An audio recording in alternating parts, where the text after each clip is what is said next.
Okay, welcome, my dear friends. This is Dr. Padala Tirupati, Assistant Professor, Department of Botany, Food Science, SRR Government Arts and Science College, Karimnagar.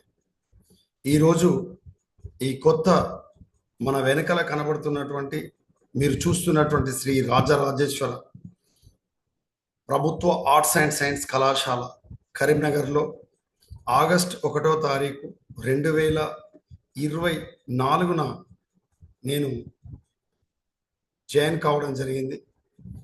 అందుకే ఈ కళాశాల పేరు పైన మనం video చేయడానికి మనకు అర్హత ఉంటుంది.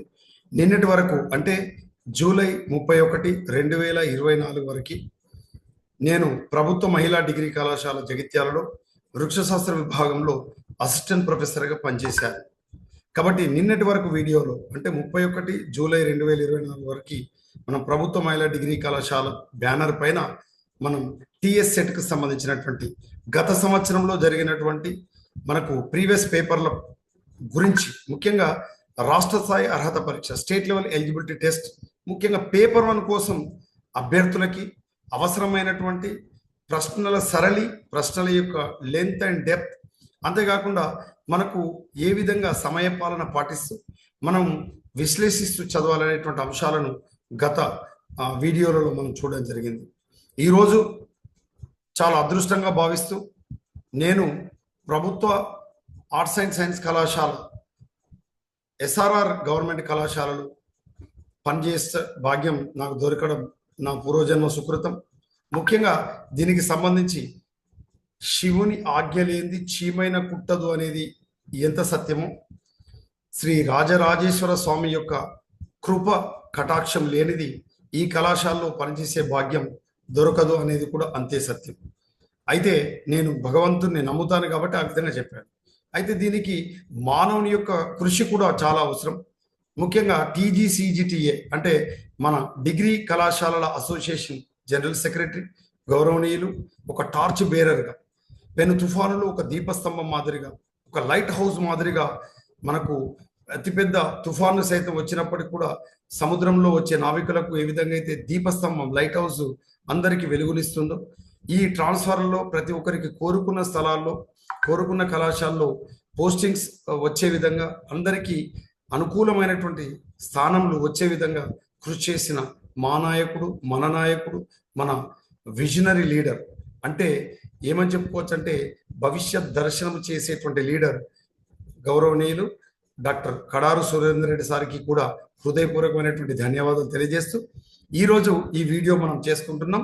సో మనకు టిఎస్ సెట్కి సంబంధించినటువంటి 2023లో మనకు షిఫ్ట్ 3లో జరిగినటువంటి, అంటే షిఫ్ట్ 2 వేరే రోజున షిఫ్ట్ 2లో జరిగినటువంటి పేపర్ 1కు సంబంధించినటువంటి విశ్లేషణ మనం చేసుకుంటున్నాం. ఇది పేపర్ 1కు సంబంధించినటువంటి విశ్లేషణకు సంబంధించి మనం అర్థం చేసుకునే కంటే ముందు ముఖ్యంగా అభ్యర్థులు గమనించాల్సిన అంశం ఏంటంటే, పేపర్ 1కు సంబంధించి జనరల్ ఆప్టిట్యూడ్ అంటే ముందు general teaching aptitude and research ఆప్టిట్యూడ్కు సంబంధించినటువంటి ప్రశ్నలు ఇందులో వస్తాయనేటువంటిది విషయం మనకు తెలుసు. 50 ప్రశ్నలు ఉంటాయి. ఒక్కొక్క ప్రశ్నకి 2 మార్కుల చొప్పున ఉంటాయి. 50 ప్రశ్నలకు గాను 10 యూనిట్లకు వెళ్ళి ఒక్కొక్క యూనిట్కి వెళ్ళి 5 ప్రశ్నలు వస్తాయి. కాబట్టి అభ్యర్థులకు నేను సూచించేటువంటి అత్యంత ముఖ్యమైనటువంటి అంశం ఏంటంటే, ప్రతి యూనిట్ను మీరు టచ్ చేయాల్సిందే. ఒకే యూనిట్ పై దృష్టి సారిస్తే మిగతా యూనిట్లకి వెళ్ళి మార్కులు మనం కోల్పోతాం. మీరు రాయబోయేటువంటి టిఎస్ సెట్లో మీ ఆప్షనల్ సబ్జెక్ట్ అంటే ఉస్మానియా విశ్వవిద్యాలయం నిర్వహించే 29 సబ్జెక్టులో మీరు ఏదో ఒక సబ్జెక్టులో పీజీలో పాస్ అయి ఉంటారు, లేదా పీజీ ఇప్పుడు చేసే అభ్యర్థులు, ఇప్పుడు పీజీ చేస్తున్న విద్యార్థులు సైతం అర్హులే. ఈ విషయాన్ని అభ్యర్థులు గమనించాలి. అయితే మీరు మీ ఆప్షనల్ చేసినప్పటికీ పేపర్ 1లో ఎందుకు మిస్ అవుతారంటే, టీచింగ్ అప్టిట్యూడ్, రీసెర్చ్ అప్టిట్యూడ్ మాత్రమే కనబడుతుంది. మిగతా అంశాల గురించి కూడా మీకు అవగాహన అవసరం. ఇందులో 3వ యూనిట్ కాంప్రహెన్షన్ అంటే మనకు 11వ ప్రశ్న నుంచి 15వ ప్రశ్న వరకు వస్తుంది. ఇందులో ప్యాసేజ్ ఉంటుంది. తెలుగు ఇంగ్లీష్ మీడియాలో బోత్ మీడియాలో ఉంటుంది పేపర్ 1. కాబట్టి అభ్యర్థులు ఏది సులభంగా ఉంటే అది మీరు ఫాలో కావచ్చు. అదేవిధంగా 16వ ప్రశ్న నుంచి 20వ ప్రశ్న వరకు కమ్యూనికేషన్ భావ ప్రసారానికి సంబంధించి, 21 నుంచి 25వ ప్రశ్న వరకు మ్యాథమెటికల్ రీజనింగ్ అండ్ ఆప్టిట్యూడ్ అంటే గణిత శాస్త్ర వివేచనం మరియు అభిరుచికి సంబంధించి, అదేవిధంగా 26వ ప్రశ్న నుంచి 30 వరకు లాజికల్ రీజనింగ్ తార్కిక వివేచనం, ఇండియన్ లాజిక్ భారత తర్కశాస్త్రానికి సంబంధించి, అదేవిధంగా లాజికల్ రీజనింగ్కి సంబంధించిన ప్రశ్నలు, అదేవిధంగా మనకు డాటా ఇంటర్ప్రిటేషన్ ఏదైతే 30 నుంచి అంటే 31 నుంచి 35 వరకు దత్తాంశ విశ్లేషణ, ఏదైనా ఒక లైన్ గ్రాఫ్ కానీ, బార్ గ్రాఫ్ కానీ, పై చార్ట్ కానీ, లేదా మనకు ఒక ట్యాబులర్ ఫామ్ ఇచ్చి ఒక సంస్థ కానీ, ఒక వ్యవస్థ కానీ, ఒక పరిశ్రమ కానీ అవి సాధించిన ఫలితాలు లేదా ఉత్పాదక సంబంధించి, ఒక పాఠశాల లేక కళాశాల అయితే వివిధ పాఠ్యాంశాలకు సంబంధించి, ముఖ్యంగా సబ్జెక్టులకు సంబంధించి, లేదా ఒక సబ్జెక్ట్ అయినట్లయితే ఒక క్లాస్ రూమ్లో విద్యార్థులకు సంబంధించిన శాతాలు, వాటికి సంబంధించినటువంటి అంశాల గురించి దత్తాంశ విశ్లేషణలో మనం చదువుతాం. తర్వాత 8వ యూనిట్, ఇది 36వ ప్రశ్న నుంచి 40 వరకు ఉంటుంది. ICT, information and communication technology. ఇది లేకుండా ఇవాళ మనం ఆలోచించలేము. ఇవాళ మీరు చూసే ఈ వీడియో కూడా ఈ ఐసిటి అనే గుర్తుపెట్టుకోండి. తర్వాత పీపుల్ డెవలప్మెంట్ అండ్ ఎన్విరాన్మెంట్, ఇది 41వ ప్రశ్న నుంచి 45వ ప్రశ్న వరకు ఉంటుంది. 9వ యూనిట్. ఇందులో పర్యావరణానికి సంబంధించినటువంటి సదస్సులు, సమావేశాలు, కాలుష్య కారకాలు, అంతేకాకుండా వివిధ పర్యావరణానికి సంబంధించిన ముఖ్యమైన దినోత్సవాలు, వీటికి సంబంధించిన అంశాలు ఇందులో అడుగుతారు. కొన్ని వాయువులు, గాలిలో ఉండే వాయువులు. తర్వాత లాస్ట్ హైయర్ ఎడ్యుకేషన్ సిస్టమ్కి సంబంధించి 46వ ప్రశ్న నుంచి 50 ప్రశ్న వరకు ఉంటుంది. గుర్తుపెట్టుకోండి. ఇప్పుడు నేను చెప్పిన ప్రశ్నలు ఈ ఆర్డర్లోనే వస్తాయి. 46 నుంచి 50 ప్రశ్న వరకు ఉండేది అంతా కూడా ఏంటిది? హైయర్ ఎడ్యుకేషన్ సిస్టమే. ఇవి తప్పరు, గుర్తుపెట్టుకోండి. ఇది బ్లూ ప్రింట్, పేపర్ 1కి సంబంధించిన బ్లూ ప్రింట్ ఇది. కాబట్టి అభ్యర్థులు, మీరు ఎవరైతే ఖచ్చితంగా క్వాలిఫై కావాలనుకున్న అభ్యర్థులకు నేను ఇచ్చే సలహా, పేపర్ 1లోని ప్రతి యూనిట్ పైన మీకు అవగాహన ఉంటే మీ ఆప్షనల్ సబ్జెక్ట్ కంటే దీంట్లో ఎక్కువ మార్కులు సాధిస్తారు. ఈ విషయాన్ని అభ్యర్థులు గమనించాలి. అయితే మనం గత సంవత్సరంలో జరిగినటువంటి 2023 సంవత్సరానికి జరిగినటువంటి టిఎస్ సెట్కి సంబంధించినటువంటి ప్రశ్నాపత్రాలకు సంబంధించినటువంటి విశ్లేషణ మనం చూసుకుంటున్నాం. అంటే గత సంవత్సరంలో 23లో మనకు షిఫ్ట్ 2లో ఒక రోజులో జరిగినటువంటి ఈ పేపర్కి సంబంధించి మనం చూసుకున్నప్పుడు, నిన్నటి వరకు మనం 25వ ప్రశ్న వరకు, అంటే 21 నుంచి 25వ ప్రశ్న వరకు గణిత శాస్త్ర వివేచన మరియు అభివృద్ధికి సంబంధించిన ప్రశ్నలు చూసాం. ఈరోజు మన వీడియోలో మనం చూడబోయేటువంటిది ఏంటంటే 26వ ప్రశ్న నుంచి, అంటే రీజనింగ్, లాజికల్ రీజనింగ్ నుంచి మొదలుకొని, తార్కిక వివేచన నుంచి మొదలుకొని మనకు హైయర్ ఎడ్యుకేషన్ సిస్టమ్ వరకు మిగతా 50 ప్రశ్న వరకు మనం ఇవాళ చూస్తాం. 26వ ప్రశ్నకు సంబంధించి మనం చూసుకున్నప్పుడు ఇందులో లాజికల్ రీజనింగ్కి సంబంధించి కొన్ని స్టేట్మెంట్స్ ఇచ్చాడు, అంటే ప్రకటనలు ఇచ్చారు. ఈ ప్రకటనకు సంబంధించిన నిజాలు ఏంటి, నిజాలు కానివి ఏంటి అనేటువంటిది మనం ఫైనల్గా మనం ఒక కన్క్లూజన్ లేదా ఒక తీర్మానం అడుగుతాం. చూడండి, స్టేట్మెంట్స్ ఏమి ఇచ్చారు? Some true or not false, కొన్ని నిజాలు అబద్ధం కావు. బాగా వినండి. రెండోది, కొన్ని అబద్ధాలు వాస్తవం కాదు. Some false or not real. ఈ స్టేట్మెంట్స్ ఆధారంగా మనకు కొన్ని కన్క్లూజన్స్ ఇస్తారు, అంటే తీర్మానాలు. ఏమిచ్చారు? సమ్ రియల్ ఆర్ ట్రూ, అంటే కొన్ని నిజాలు. తర్వాత some real or definitely false, కొన్ని నిజాలు ఖచ్చితంగా అబద్ధం. మరి ఇప్పుడు ఈ తీర్మానాల ఆధారంగా ఇందులో ఏమడిగారు? ఏది సూటబుల్ అయింది? ఒకటోది అయిద్దా, రెండోది అయిద్దా, మూడోది అయిద్దా, ఏది కాదా? గుర్తుపెట్టుకోండి, ఇచ్చిన స్టేట్మెంట్కు కన్క్లూజన్ అయ్యేటువంటిది ఏది కూడా కాదు. నైదర్ 1 ఆర్ నాట్ 2 ఫాలోస్, ఏది కూడా కాదు. తర్వాత లాజికల్ రీజనింగ్ లో రెండో ప్రశ్న, 27th క్వశ్చన్. మీరు ఇక్కడ గమనిస్తే, in a class 72 students drink only tea, అంటే ఒక తరగతి గదిలో 72 మంది విద్యార్థులు టీ మాత్రమే తాగుతారు. 50% of the students drink coffee, 50% మంది విద్యార్థులు కాఫీ తాగుతారు. 25% of the students drink both tea and coffee, అంటే ఇక్కడ ఏమని చెప్తున్నారు? 25% మంది టీ మరియు కాఫీ రెండింటిని తాగుతారట. And 5% of the student drink neither tea nor coffee, అయితే 5 మంది విద్యార్థులు టీ కానీ కాఫీ కానీ ఏది కూడా తాగరు. అయితే వీళ్ళు అడిగిన ప్రశ్న ఏంటిది? అయితే ఆ తరగతి గదిలో ఉండే మొత్తం విద్యార్థుల సంఖ్య ఎంత అని అడిగారు. కాబట్టి answer 160. Next 28th question, that means logical reasoning లో మూడో ప్రశ్న. చూడండి, ఇది బ్లడ్ రిలేషన్కి సంబంధించినటువంటి ప్రశ్న. మా అమ్మ చెల్లెలి ఏకైక తోబుట్టువు, తండ్రికి నాకు సంబంధం ఏమిటి అని అడిగాడు. మా అమ్మ చెల్లెలు ఏమవుతుంది? మాకు పిన్ని అవుతుంది, అంతే కదా? ఏకైక తోబుట్టు కాబట్టి తోబుట్టు తండ్రి అంటే ఏమవుతాడు? నాకు అంటే ఆ తండ్రికి నాకున్న సంబంధం ఏంటిది? అంటే మా పిన్ని వాళ్ళ తండ్రికి నాకు ఏమవుతాడు? అంటే మా అమ్మ వాళ్ళ తండ్రి అన్నట్టే కదా. ఎందుకంటే ఏకైక పిన్ని, ఏకైక సోదరే కదా, ఏకైక తోబుట్టు. మా అమ్మ చెల్లెలికి ఏకైక తోబుట్టు ఎవరు? మా అమ్మ చెల్లెలి ఏకైక తోబుట్టు అంటే ఎవరు? ఇక్కడ ఏమడుగుతున్నా? మా అమ్మ చెల్లెలి ఏకైక తోబుట్టు. చెల్లెలికి ఏకైక తోబుట్టు అంటే అర్థం ఏంటిది? ఒకతే అన్నమాట. మా అమ్మకి చెల్లి అన్నప్పుడు చెల్లికి ఏకైక తోబుట్టు ఏమవుతుంది? మా అమ్మనే. కాబట్టి మా అమ్మ ఇప్పుడు ఏమంటుండ్రు? ఏకైక తోబుట్టు తండ్రికి నాకు సంబంధం ఏంటి అంటే మా అమ్మ వాళ్ళ తండ్రికి నాకున్న సంబంధం ఏంటిది అని అర్థం. How is my mother's sisters only sibling father's related to me అని అన్నాడు. అంటే నాకేమవుతాడు? ఇక్కడ మీరే చెప్పండి, ఏమవుతాడు? తాత అవుతాడు, గ్రాండ్ ఫాదర్. అంటే మా అమ్మ వాళ్ళ, అంతే కదా, మా అమ్మ వాళ్ళ చెల్లి ఏకైక తోబుట్టు మా అమ్మనే. మా అమ్మ వాళ్ళ తండ్రి నాకు ఏమవుతాడు అని అడిగినట్టు, బ్లడ్ రిలేషన్. ఏమవుతాడు? తాత అవుతాడు, grand father. Next 29th question అంటే మన లాజికల్ రీజనింగ్ లో 4వ ప్రశ్న. Which of the following is not a necessary step when you present an argument based on inference before the other according to the classical Indian school of logic? అంటే మనకి ఏదైతే classical Indian school of logic అంటే మన ప్రాచీన భారతీయ తర్కం ప్రకారం మీరు ఇతరుల ముందు ఊహాధారం ఒక వాదనను సమర్పించినప్పుడు కింది వాటిలో ఏది అవసరమైన దశ కాదు. అంటే ఏదైనా మనం ఇమాజిన్, ఏదైతే ఊహించుకొని మనం ఏదైతే చెప్తామో దాని ఆధారంగా ఏదైనా ఒక వాదన మనం ఇచ్చిన, అంటే మనం ఏదైతే ఇన్ఫరెన్స్, మనం ఏదైతే ఒక వాదన చెప్పాలనుకున్నామో దానికి సరైన దశ కానిది అవసరమైన దశ కాదు అని అడిగాడు. నిగమనన, ఉపనయన, తర్వాత ఉదాహరణ. అంటే ఆన్సర్ ఇక్కడ ఉపమాన అనేటువంటిది కాదు. ఏది అవసరమైన దశ కాదు అని అడిగాడు కాబట్టి ఉపమాన. నెక్స్ట్ ఇక లాజికల్ రీజనింగ్ కి సంబంధించిన చివరి ప్రశ్న 30వ ప్రశ్న. అంటే మీన్స్ లాజికల్ రీజనింగ్ లో 5వ ప్రశ్న అన్నమాట. అంటే ఇది మనకు 6వ యూనిట్ కి సంబంధించిన ప్రశ్న, చివరి ప్రశ్న 6వ యూనిట్ లో. Which one of the following express వ్యాప్తి, that means relation of invariable కన్కామిటెన్స్. ఈ కింది వాటిలో ఏది వ్యాప్తిని వ్యక్తపరుస్తుంది? నిరంతర సమ్మేళనం యొక్క సంబంధం అని అడిగారు. ఆన్సర్ అగ్నికి పోగుకు మధ్య ఉన్న సంబంధం, the relation of invariable concomitance between fire and smoke.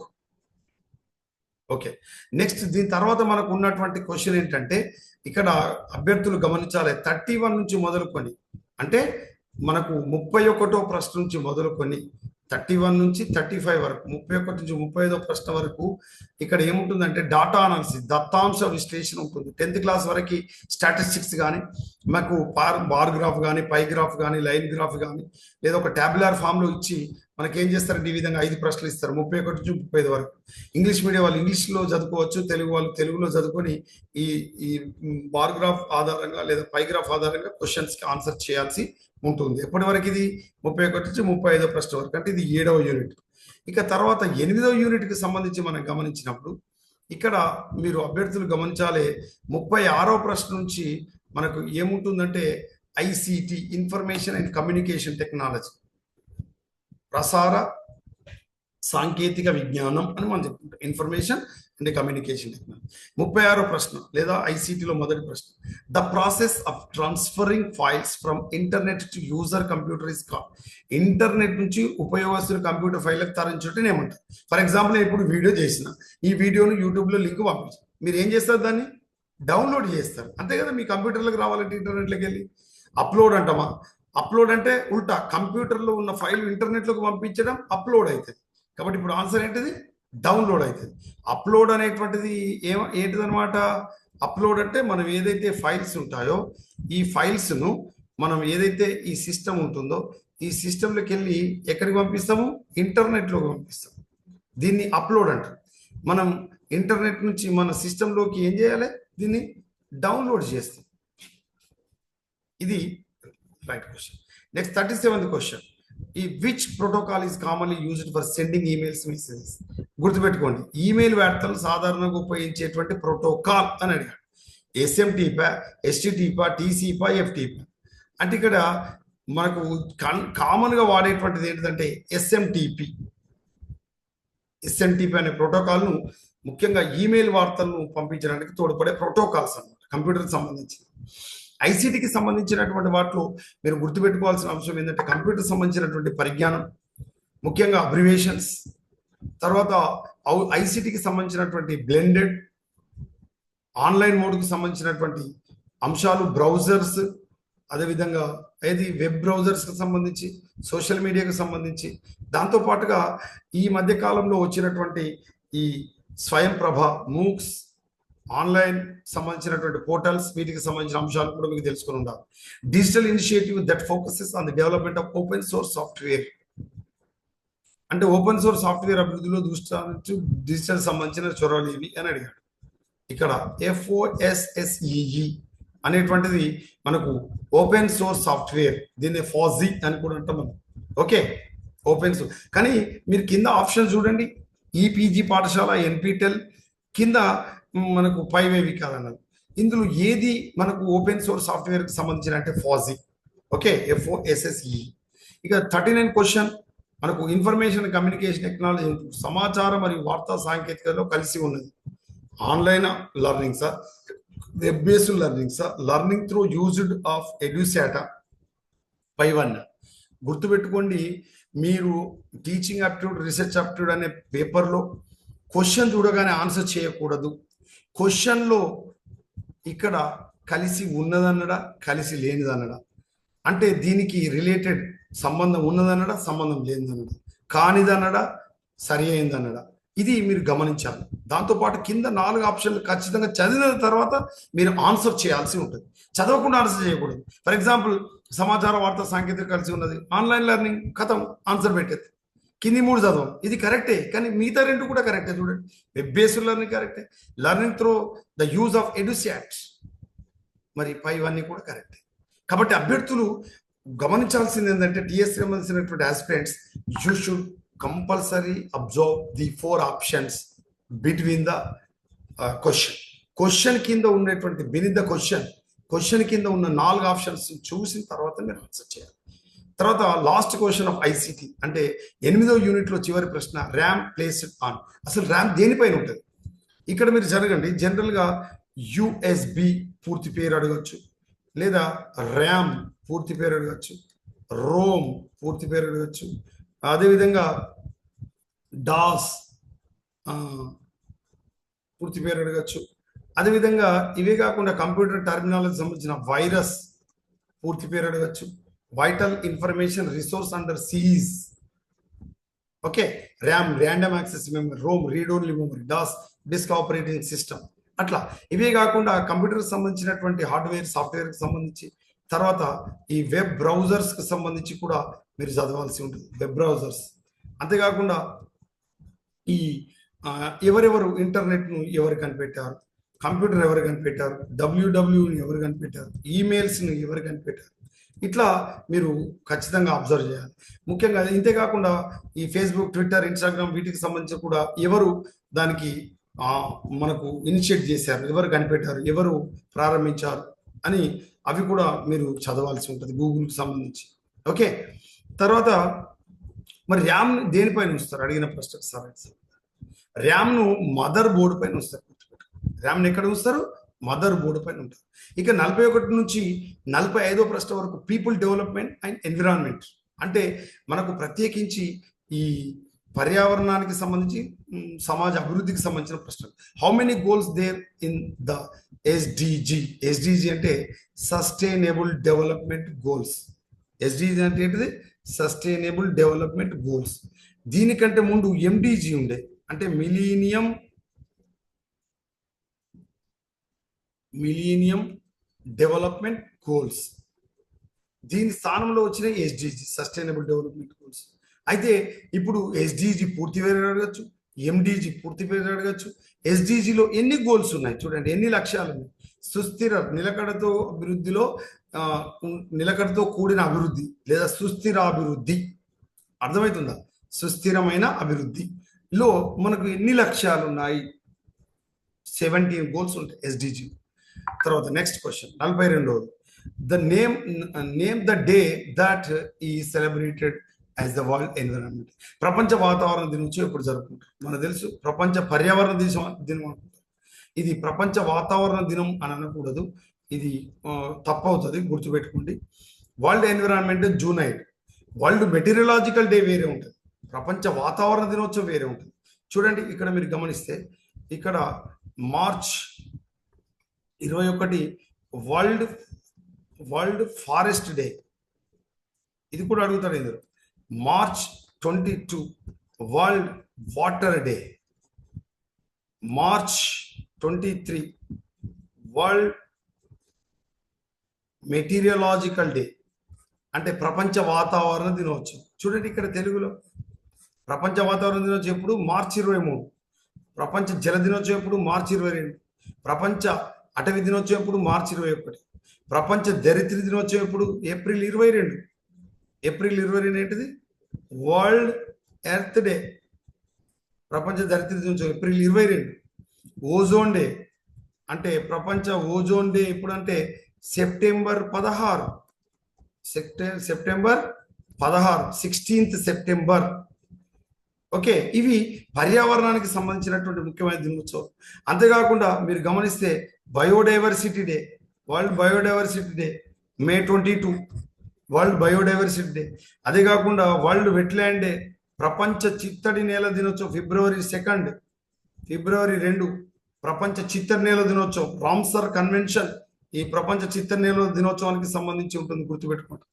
ఇక నెక్స్ట్ మన పర్యావరణానికి సంబంధించి నెక్స్ట్ ఈ దిగువలో ఏ పద్ధతి ద్వారా వాడదగు మంచి గుణాత్మక నీటి సరఫరాను పెంచగలం అంటే మనం నీటి సరఫరాను పెంచడానికి, good quality of the water supply చేయడానికి దేన్ని వాడతారంటే క్లౌడ్ సీడింగ్ వాడతారు. దేన్ని? Cloud seeding. నెక్స్ట్ 44 క్వశ్చన్, పర్యావరణానికి సంబంధించి ప్రజాస్వామ్యం పీపుల్ డెవలప్మెంట్కి సంబంధించిన 4వ ప్రశ్న మనం గమనిస్తే విపత్తు నిర్వహణ భాగంగా ఎన్ని విభిన్న రకాల చర్యలు నిర్వహించబడ్డాయి. సో ఇక్కడ నిర్వచించబడ్డప్పుడు how many distinct types of actions are defined as a part of disaster management.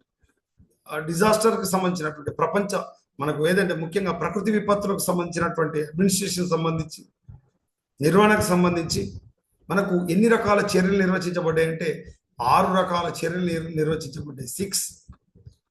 Next ఇక పర్యావరణానికి సంబంధించినటువంటి చివరి ప్రశ్న, పీపుల్ డెవలప్మెంట్ పర్యావరణానికి సంబంధించిన చివరి ప్రశ్న. The which government the ministry of environment and forest is the nodal agency. ఏ ప్రభుత్వానికి వాతావరణ అటవీ మరియు మంత్రిత్వ నోడల్ ఏజెన్సీగా వ్యవహరిస్తుందంటే సెంట్రల్ గవర్నమెంట్. ఓకే, కేంద్ర ప్రభుత్వం. ఇక 46 నుంచి 50 ప్రశ్న వరకు 10th యూనిట్, ఇది హైయర్ ఎడ్యుకేషన్ సిస్టమ్కు సంబంధించి. అభ్యర్థులు ఇక్కడ మీరు విన్నట్టయితే మేల్కొని మీరు ఆన్సర్ ఈజీగా చేయగలుగుతారు. 1 నుంచి 5 టీచింగ్ అప్టిట్యూడ్, 6 నుంచి 10 రీసెర్చ్ అప్టిట్యూడ్, 11 నుంచి 15 కాంప్రహెన్షన్ అంటే ఒక పారాగ్రాఫ్ ఒక ప్యాసేజ్ ఇచ్చి క్వశ్చన్స్, 16 నుంచి 20 వరకు కమ్యూనికేషన్ అంటే భావ ప్రసారానికి సంబంధించి, 21 నుంచి 25 మ్యాథమెటికల్ రీజనింగ్ అండ్ అప్టిట్యూడ్ గణిత శాస్త్ర వివేచన మరియు అభిరుచి, 26 నుంచి 30 వరకు మనకు డాటా అనాలిసిస్ దత్తాంశ విశ్లేషణ. ఈ విషయాన్ని గమనించాలి. 31 నుంచి 36 వరకు అంటే 35 వరకు మనం ICT information and communication technology.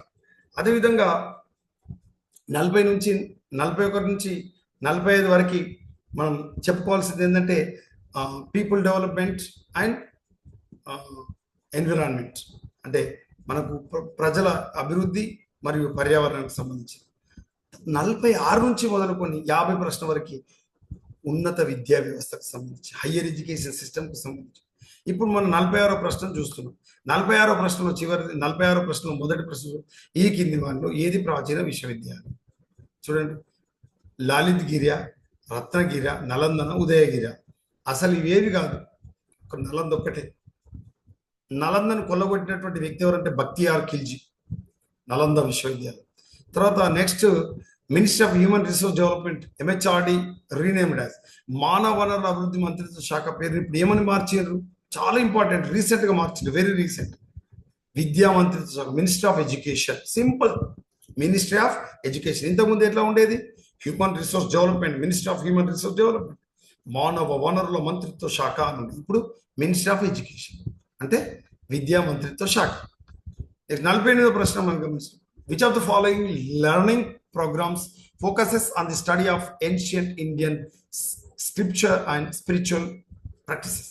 ఈ దిగువ ఏ అభ్యాస కార్యక్రమం ప్రాచీన భారత గ్రంథాలు ఆధ్యాత్మిక ఆచరణలపై దృష్టి పెడతాయి? యోగా. ఆన్సర్ ఏంటి? యోగా. అంటే కామర్స్, ఫార్మసీ, వాస్తీలో ఉన్నప్పటికీ కూడా యోగా దృష్టి సారిస్తుంది. నెక్స్ట్ 49వ ప్రశ్న. EIA ఈజ్ ట్రాన్స్ఫర్ అంటే EIA అనగా చూడండి, environmental impact assessment. EIA environmental impact assessment. మరి ఈ హైయర్ ఎడ్యుకేషన్ సిస్టమ్కు సంబంధించిన అబ్రివేషన్స్ ఏం అడుగుతారు అంటే గుర్తుపెట్టుకోండి, NCTE, national council for teacher education, NCERT, national council of education research and training, తర్వాత AICTE, all India council of technical education, అదేవిధంగా NAAC, national assessment and accreditation council, అదేవిధంగా యూజీసీ, యూనివర్సిటీ గ్రాంట్స్ కమిషన్, తర్వాత NIEPA, national institute of education planning and administration, ఇది ఇప్పుడు ఎన్యుపిఏగా మార్చబడ్డది. ఇవే కాకుండా మనకు higher education సిస్టమ్కి సంబంధించినటువంటి ఈ వ్యవస్థలే కాకుండా ఇంకా మనం గుర్తుపెట్టుకోవాల్సిన ఏంటంటే హయ్యర్ ఎడ్యుకేషన్కి సంబంధించి ఎన్పిటెల్, మూక్స్, స్వయం ప్రభ,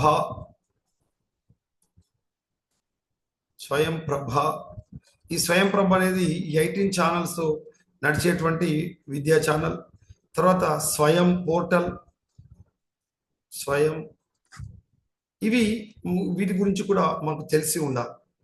ఇక 49వ ప్రశ్న ఆల్రెడీ మనకు తెలుసు, ఈఐఎస్ ఎన్విరాన్మెంటల్ ఇంపాక్ట్ అసెస్మెంట్. చూడండి మిగతా అన్ని కూడా దగ్గర ఉన్నాయి. ఆన్సర్ చూడడానికి నేను చెప్పగానే ఈజీ అనిపిస్తుంది, కానీ అబ్రివేషన్ చూసిన తర్వాత నాలుగు చదివేటప్పుడు కన్ఫ్యూజన్. చూడండి అన్ని దగ్గర ఎన్విరాన్మెంటల్ ఇంటరాక్షన్ అసెస్మెంటా, ఎన్విరాన్మెంటల్ ఇంపాక్ట్ అసెస్మెంటా, ఎన్విరాన్మెంటల్ ఇంట్రెస్ట్ అసెస్మెంటా, ఎన్విరాన్మెంటల్ ఇంపాక్ట్ అనాలిసిస్. చూడండి ఎంత కన్ఫ్యూజన్ క్వశ్చన్. కాబట్టి మీరు అబ్రివేషన్ దృష్టి పెట్టుకోవాలి. ఈఐఏ అంటే ఎన్విరాన్మెంటల్ ఇంపాక్ట్ అసెస్మెంట్. ఇక లాస్ట్ క్వశ్చన్ 2023లో మనం చెప్పుకునే లాస్ట్ క్వశ్చన్ మనం గమనించాం. డిస్టెన్స్ ఎడ్యుకేషన్ ఇస్ నాట్, దూర విద్య కానిది. కింది వాళ్ళు దూర విద్య కానిది అని అడిగాడు. మనకు తెలుసు కరెస్పాండెన్స్ కోర్స్, డిస్టెన్స్ ఎడ్యుకేషన్. మనకు వీటికి సంబంధించి టెలిమెట్రిక్ బోధన, డిస్టెన్స్ స్టడీయా, work oriented education, deschooling. ఇక్కడ అడిగింది ఏంటిది? కానిది అని అడిగాడు. దూర విద్య కానిది అని అడిగాడు. టెలిమెట్రిక్ టీచింగ్, టెలిమెట్రిక్ బోధన అంటే ఇప్పుడు మనం మాట్లాడుకున్నట్టుగా. అదేవిధంగా డిస్టెన్స్ స్టడీ, దూర అధ్యయనం, పని ఆధారిత విద్య అంటే పని చేస్తూ నేర్చుకోవడం, డైరెక్ట్ ఎక్స్పీరియన్స్ పొందుతున్నారు ఇక్కడ. చివరిది D schooling. So right answer పని ఆధారిత విద్య.